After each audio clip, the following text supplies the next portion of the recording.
Proklamasi. Kami, bangsa Indonesia, dengan ini menyatakan kemerdekaan Indonesia. Hal-hal yang mengenai pemindahan kekuasaan dan lain-lain diselenggarakan dengan cara saksama dan dalam tempo yang sesingkat-singkatnya. Jakarta, 17 Agustus 1945, atas nama bangsa Indonesia, Soekarno Hatta.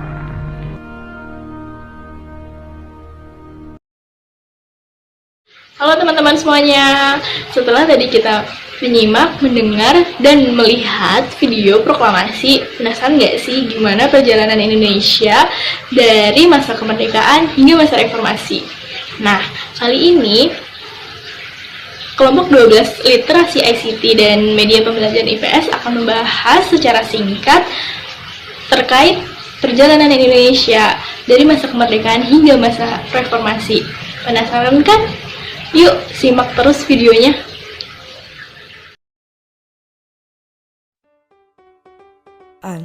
Menjelang akhir tahun 1944, posisi Jepang dalam Perang Asia Pasifik semakin terdesak.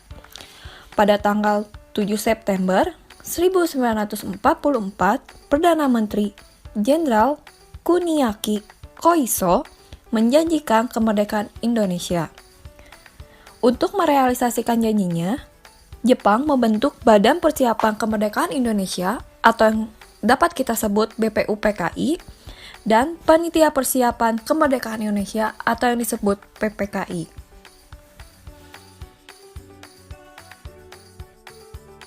PPKI dibentuk pada tanggal 1 Maret 1945 yang memiliki tugas menyusun dasar negara dan undang-undang. Sedangkan PPKI dibentuk pada 7 Agustus 1945 yang memiliki tugas mempersiapkan segala sesuatu terkait penyerahan kekuasaan dari Jepang kepada Indonesia. Namun, pada saat Jepang menyerahkan kekuasaan kepada bangsa Indonesia, pada tanggal 14 Agustus Jepang telah menyerahkan kepada sekutu. Sehingga, para pemuda mendesak kepada Soekarno dan juga Hatta untuk segera memproklamasikan kemerdekaan Indonesia. Akhirnya, pada 17 Agustus 1945 diproklamasikanlah kemerdekaan Indonesia. Nah, bagaimana? Sudah paham belum mengenai masa kemerdekaan Indonesia? Selanjutnya, kita akan membahas mengenai masa demokrasi parlementer yang akan dijelaskan oleh saya sendiri. Halo teman-teman semuanya, apa kabarnya nih? Semoga sehat selalu ya. Perkenalkan, nama saya Noni Burhanuddin. Di sini saya akan menjelaskan mengenai masa demokrasi parlementer. Sebelumnya, udah pada tahu belum apa sih yang dimaksud dengan masa demokrasi parlementer? Masa demokrasi parlementer merupakan masa di mana pemerintah menggunakan Undang-Undang Dasar Sementara 1950 sebagai undang-undang negara.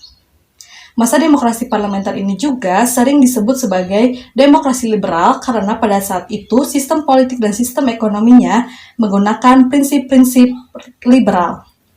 Pada masa demokrasi parlementer ini, kabinet disusun menurut pertimbangan kekuatan partai di parlemen, dan juga pada masa ini kedudukan parlemen lebih tinggi dibandingkan presiden, karena parlemen sebagai pemegang kepala pemerintahan, sedangkan presiden sebagai kepala negara.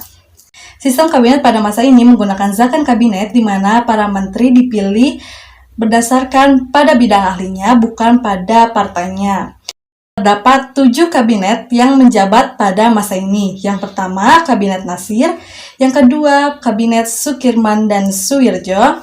Yang ketiga, Kabinet Wilopo. Yang keempat, Kabinet Ali Sastroamidjojo I. Yang kelima, Kabinet Burhanuddin Harahap. Yang keenam, Kabinet Ali Sastroamidjojo II. Dan yang ketujuh adalah Kabinet Juanda. Sekian pemaparan dari saya. Terima kasih. Nah, kita masuk pada pembahasan selanjutnya. Pada pembahasan kali ini, kita akan membahas tentang Orde Baru Yaps, Orde Baru atau kita sering sebut dengan nama Orba. Nah, tahu nggak sih Orde Baru itu sebutan bagi pemerintahan siapa? Yaps, betul sekali. Pemerintahan Soeharto. Nah, kapan sih dimulai adanya Orde Baru? Betul, tepat sekali. Ketika dikeluarkannya Super Semar. Super Semar adalah Surat Perintah 11 Maret tahun 1966. Nah, dalam kurun waktu 1966 sampai 1998, pembangunan di Indonesia semakin pesat dan mengalami peningkatan. Nah, dari keberhasilan pembangunan nasional tersebut, itu tidak terlepas dari tujuan dari Orde Baru tersebut, yakni yang pertama menjaga stabilitas ekonomi, yang kedua menjaga stabilitas politik. Nah, salah satu programnya itu adalah Repelita, rencana pembangunan 5 tahun. Nah, Repelita ini dilaksanakan dalam kurun waktu tahun 1969 hingga tahun 1994, dan puncak dari keberhasilannya adalah ketika tahun 1984, di mana Indonesia pada saat itu terjadi swasembada pangan, tepatnya swasembada beras pada saat itu. Yang selanjutnya, dari kebijakan politik, berbicara kebijakan politik pada saat Orde Baru ini, kebijakan politik dalam negeri pertama yang dilakukan adalah pembubaran PKI beserta organisasi-organisasi sayapnya. Yang selanjutnya adalah pembersihan di DPR dan MPR dari unsur-unsur PKI. Itu adalah kebijakan politik ketika zaman Orde Baru. Nah, yang terakhir adalah kebijakan di bidang sosial. Nah, pada saat itu, pemerintah mengeluarkan berbagai kebijakan di bidang sosial. Salah satunya adalah kebijakan di bidang keluarga berencana, kebijakan di bidang transmigrasi, lalu ada kebijakan yaitu gerakan wajib belajar. Dan yang terakhir adalah kebijakan gerakan orang tua asuh.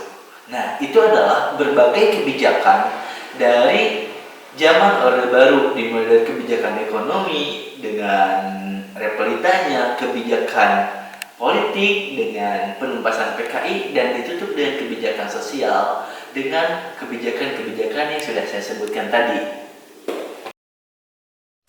Hai teman-teman, setelah kita memasuki masa demokrasi parlemen, sekarang kita akan memasuki masa demokrasi terpimpin. Yuk, mari kita simak video berikutnya. Demokrasi terpimpin adalah masa ketika Indonesia menerapkan sistem pemerintahan dengan seluruh keputusan pemerintah berpusat pada kepala negara. Pada saat itu, jabatan kepala negara dipegang oleh Presiden Soekarno. Masa demokrasi terpimpin ini berlangsung sejak dikeluarkannya Dekret Presiden 5 Juli tahun 1959 hingga tahun 1965.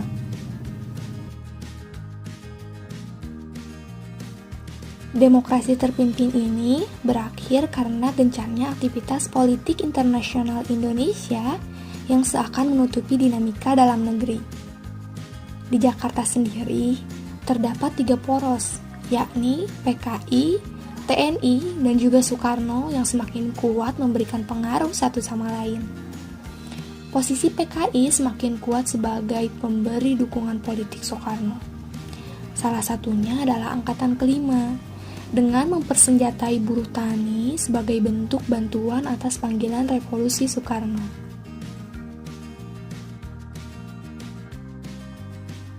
Hal ini menimbulkan ketidaksenangan di kalangan TNI yang menganggap bahwa PKI sudah melampaui batas partai politik biasa. Pada 30 September 1965 dini hari, terjadi sebuah aksi yang diduga dilakukan oleh PKI. Aksi tersebut menewaskan 7 perwira tinggi TNI di Jakarta. Untuk mengembalikan keamanan dan wibawa pemerintah, setelah kekacauan yang terjadi melalui Surat Perintah 11 Maret tahun 1966 atau super semar.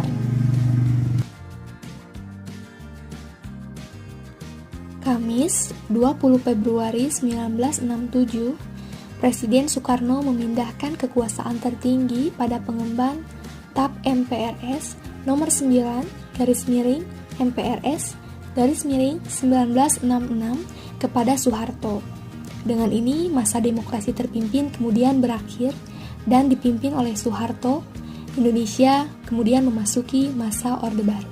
Hai teman-teman, apakah kalian sudah paham mengenai masa demokrasi terpimpin? Selanjutnya kita akan membahas mengenai masa Orde Baru yang akan dijelaskan oleh teman saya. Hai teman-teman, setelah kita menyimak video Orde Baru, sekarang kita akan memasuki masa reformasi yang terjadi sekarang ini. Yuk, mari kita simak video berikut ini. Halo Sobat Smart People semuanya. Materi selanjutnya kita akan membahas mengenai masa reformasi. Apakah sudah ada yang tahu reformasi itu apa dan kapan terjadinya masa reformasi? Kalau belum tahu, yuk kita simak pembahasannya berikut ini. Masa reformasi di Indonesia adalah masa setelah berakhirnya masa Orde Baru. Masa reformasi dimulai pada tanggal 21 Mei tahun 1998 saat Presiden Soeharto mengundurkan diri dan digantikan oleh wakil presidennya yaitu B.J. Habibie. Reformasi ini bertujuan untuk menghendaki kehidupan bermasyarakat, berbangsa, dan bernegara secara lebih baik. Salah satu faktor terjadinya gerakan reformasi yaitu mengenai krisis ekonomi yang melanda Indonesia dan negara di Asia Tenggara pada tahun 1997. Karena terjadinya krisis ekonomi, maka berdampak pada harga bahan-bahan pokok yang naik secara drastis dan keberadaannya yang sangat langka. Selain itu menyebabkan pekerjaan menjadi sulit didapatkan, pengangguran bertambah, angka putus sekolah dan kemiskinan meningkat secara drastis, terjadinya ketimpangan sosial, bahkan melahirkan praktek kolusi, korupsi, dan nepotisme.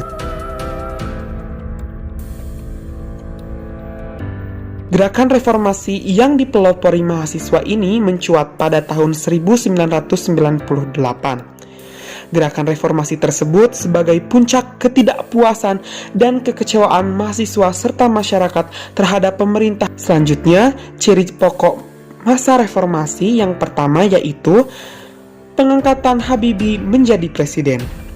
B.J. Habibie dilantik menjadi Presiden Indonesia pada tanggal 21 Mei tahun 1998 setelah Soeharto mengundurkan.